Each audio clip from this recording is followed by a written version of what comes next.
اعوذ باللہ من الشیطان الرجیم، بسم اللہ الرحمن الرحیم۔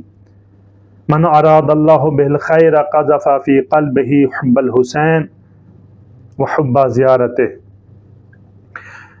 امام جعفر صادق علیہ السلام ارشاد فرماتے ہیں کہ خداوند متعال جس شخص کے ساتھ بھلائی کا ارادہ کرتا ہے، جس کو دین و دنیا کی سعادت عطا کرنا چاہتا ہے، تو اس کے دل میں محبت حسین ڈال دیتا ہے اور اس کے دل میں اشتیاق زیارت امام حسین ڈال دیتا ہے۔